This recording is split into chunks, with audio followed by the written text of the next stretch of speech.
Y justamente sobre este tema vamos a conversar con Fernando Neira, él es consultor del Consorcio de Investigación Social y Económica CIES. ¿Cómo estás? Bienvenido, también es catedrático de la Universidad Nacional de Ingeniería. Bienvenidos. Buenos días, muchas gracias por la invitación. Cuéntanos, a base de su experiencia y de la experiencia que ya se desarrolló posterior al lamentable sismo que ocurrió en el año 2007, ¿cuáles son los nuevos planteamientos en el tema de reconstrucción? Un aspecto importante que hay que rescatar del sismo, de lo que ocurrió en el sismo, tiene que ver con la magnitud del evento, ¿no? La cantidad de damnificados, la cantidad de infraestructura dañada, la cantidad, digamos, de viviendas destruidas, representa en forma similar lo que ha ocurrido ahora con el Niño Costero, ¿no? Entonces, es así de tal magnitud, ¿no? Es así de tal magnitud, o sea, más allá, digamos, de que son eventos diferentes, o sea, uno fue sismo, otros son lluvias, el tema es la magnitud de intervención que tuvo el Estado en ese momento es similar, y por lo tanto los problemas que afrontaron también son similares, ¿no? Y básicamente el tema gravita en cuál fue, digamos, la lección que hemos tenido de cómo ha intervenido el Estado respecto, digamos, a cómo ha reconstruido la infraestructura pública, ¿no? Y las dificultades que hubieron en ese momento, ¿no? Que nos sirven de lección para hoy en día, ¿no? En ese momento, por ejemplo, habían procedimientos administrativos que eran engorrosos, que hicieron lento el proceso en un inicio, que generaron demandas sociales. Que no facilitaban, digamos, la llegada de la ayuda, ¿no? Y por otro lado, había un manejo a nivel, digamos, de un directorio por múltiples autoridades que difícilmente se reunían y que hacían de que poco a poco se aprueben los proyectos, se agilizaran, ¿no? Eso hizo de que 2 años después del terremoto se cambiara el esquema y se pasara a un esquema de presidencia ejecutiva, ¿no? Y también de que los pasos administrativos para ejecutar la inversión pública, que eran como 13 o 14, pasaran a ser 7 o 6 para agilizar los procesos, ¿no? Entonces, de tener, por ejemplo, proyectos que se desarrollaban en 1 año y medio, se aceleró para que estén en menos de 1 año o en meses, pero también eso hizo de que los proyectos se ejecutaran de una forma mucho más rápida, ¿no? Ahora, sabemos de que el CIES ha evaluado el tema y ha hecho unas recomendaciones que han sido previamente reunidas o presentadas ante la presidencia del Consejo de Ministros.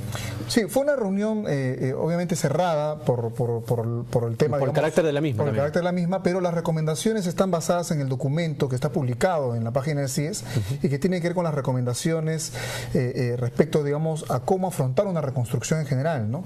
Y están básicamente dadas a nivel de institucionalidad, ¿no? Por ejemplo, un aspecto importante que hay que recoger es que siempre el Estado debe liderar las demandas sociales, o sea, las demandas sociales son demandas que tienen que ver con ánimos, con estados, digamos, de situación, pero que no tienen una orientación técnica, ¿no? Entonces, el Estado debe orientar y manejar esas demandas sociales, porque si no caemos en la presión y al final generamos, pues, situaciones que no son las más adecuadas, ¿no? Sobre todo en no dar una solución que reúna, digamos, las condiciones dadas. El otro tema también tiene que ver en que tiene que haber una identificación de los actores en la reconstrucción, o sea, saber a quién le corresponde hacer tal proceso, ¿no? Si es la región, si es el municipio, si es el Estado. Y otro aspecto también importante tiene que ver en que el Estado tiene que definir hitos, ¿no? Hitos en los cuales los logros vayan generando, pues, confianza en la población, ¿no? Por ejemplo, un aspecto importante que debía manejarse, por ejemplo, en la reconstrucción de Pisco, por ejemplo, era tratar de manejar el ánimo de la gente, ¿no?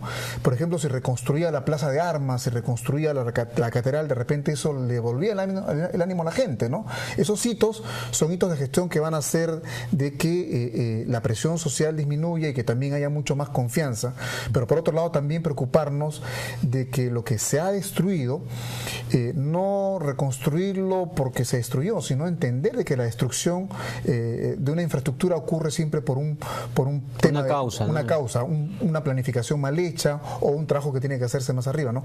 Que es un poco lo que debe plantearse en el tema de inundación. Digamos, ¿no? Que uno de los fines es, si va a haber reconstrucción, esta no tiene que volver a pasar por lo mismo. Exactamente, o sea, no debo reconstruir sobre el peligro, sino debo corregir el peligro, ¿no? Entonces, es una lección importante, ¿no? Y otro aspecto importante es que en ese momento, por ejemplo, durante Forsur, hubieron 60.000 viviendas destruidas, ¿no? Identificadas, destruidas, ¿no?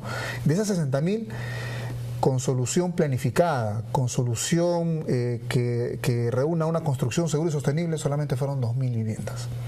Entonces, el resto, cerca de 40.000 no se atendieron y solamente 20.000 fueron atendidas con materiales que el gobierno dio en ese momento, pero que no hubo ninguna orientación técnica. Entonces, el riesgo se repitió. O sea, la lección que tenemos ahora es que tenemos una cantidad similar de damnificados, como 40.000 damnificados, ¿no? El reto del Estado es tratar de dar una solución integral y planificada de esa reconstrucción y no repetir lo que pasó en ese momento, que fueron solamente 2.000 viviendas dadas con subsidios habitacionales que me garantizaban una construcción segura, pero el resto, los otros 40.000 no fueron atendidos y la gente hizo su propia solución, ¿no? Entonces, eso es lo que no debemos repetir, el riesgo, ¿no? Ni en la infraestructura ni tampoco en las viviendas. ¿El proceso de reconstrucción tiene algunas salvedades en la ley de contrataciones del Estado? Obviamente eso es parte también del análisis que se recoge a nivel de Forsur, ¿no? En Forsur, por ejemplo, lo que se hizo fue básicamente tratar, digamos, de generar capacidades en los gobiernos regionales y locales para que puedan ellos contar, digamos, con expedientes técnicos en el más corto tiempo y también superar las observaciones, ¿no? ¿Qué hizo el Estado en ese momento? Y fue un tema que se tomó como decisión política. Toda la capacidad que había en los ministerios se trasladó a las regiones, se trasladó a los municipios para que hagan los expedientes técnicos, ¿no? Entonces, eso, por ejemplo, sería importante, ¿no? Que ahora, por ejemplo, la capacidad de los mejores formuladores de presupuesto, los mejores gestores administrativos que hay en los ministerios en estos momentos puedan trasladarse en estos momentos a Piura, a Trujillo, a Tumbes, para ayudar a los gobiernos locales que no tienen capacidades en este momento, ¿no? Sería, digamos, una lección también importante a tener en cuenta dentro de este proceso que tuvimos en el año 2007, que en cierta medida ayudó. Lamentablemente, cuando vinieron los cambios políticos, Forsur terminó. Hay cosas que no se terminaron. De los 1.000 proyectos que habían previsto, solo se terminaron 400. Entonces, es parte, digamos, también de las lecciones que hay que tener en cuenta, ¿no? De que los procesos de reconstrucción no duran siempre lo mismo. Hay que siempre estar sincerando los plazos de reconstrucción, porque eso... Son casos muy puntuales, ¿no? Hay que tener en cuenta eso, ¿no? Exactamente, porque siempre, digamos, hay contingencias y siempre hay que sincerar los plazos, porque si no generamos expectativa, nos ponemos la soga al cuello con la población y siempre hay que estar sincerando los plazos, porque hay que, digamos, tener en cuenta que hay procesos, hay plazos, somos humanos, las empresas pueden fallar, puede quedar sin liquidez, qué sé yo. Entonces, ese es un tema importante, ¿no? En los procesos de reconstrucción, ¿cuál es la participación que tiene la Universidad Nacional de Ingeniería y el Colegio de Ingenieros del Perú? Bueno, el Colegio de Ingenieros aporta con recomendaciones, ¿no? Es un actor importante. Recomendaciones que son recogidas por el Estado digamos... deben ser tomadas en cuenta por el Estado. O sea, creo que hay un tema importante en el cual permanentemente el Colegio de Ingenieros da recomendaciones, ¿no? Está presente a nivel de los colegios profesionales en las respectivas localidades. Y la Universidad de Ingeniería ha lanzado también una propuesta importante, ¿no? El tema, digamos, de trabajar en planificadamente los ríos, ¿no? O sea, dedicar, digamos, un tiempo del Estado a planificar las cuencas, a planificar, digamos, las vertientes para poder generar sostenibilidad en las ocupaciones, ¿no? Es un este tema del fenómeno del niño costero, al abarcar tantas ciudades del país, digamos, hay una reflexión por parte de los profesionales en la ingeniería y también una participación activa de profesionales en la ingeniería. Estamos nosotros siempre llamados a estar presentes y una recomendación que tiene que tomarse en cuenta es que el Estado debe generar un programa que trabaje el encauzamiento de los ríos, ¿no? Que trabaje de una otra manera, pues, la cuenca, ¿no? La ANA, más allá, digamos, de ser un gestor político, administrativo, debería tener un rol más ejecutivo para apoyar a los gobiernos regionales y locales en el encauzamiento, o sea, materializar el encauzamiento, o sea, tener, digamos, los ríos controlados, gestionados, intervenidos, para que no generen, pues, situaciones como las que hemos vivido con el niño costero, que han generado, pues, lo que hemos vivido, ¿no? Entonces, hay una misión del Estado por intervenir y por trabajar directamente en los ríos, pero materializar los proyectos de una vez. Esto toma tiempo, pero tiene que trabajarse ya. No esperemos a que venga otro niño. Claro, y estamos siempre sujetos a temas a esto, ¿no? A desastres naturales por la naturaleza de nuestra geografía, ¿no? Exactamente. Como parte final, ¿cuál sería tu reflexión o tu evaluación del proceso de reconstrucción sobre el fenómeno del niño costero? Creo que tenemos la oportunidad en estos momentos, a pesar del tiempo que ha pasado, a pesar, digamos, del año que ha pasado, creo que aún tenemos la oportunidad de agilizar los procesos y sobre todo de materializar el apoyo del Estado hacia los gobiernos regionales y locales. O sea, un aspecto importante es que si un gobierno local no tiene capacidad, si un gobierno regional no tiene capacidad, no hay que menoscabarlo, hay que apoyarlo.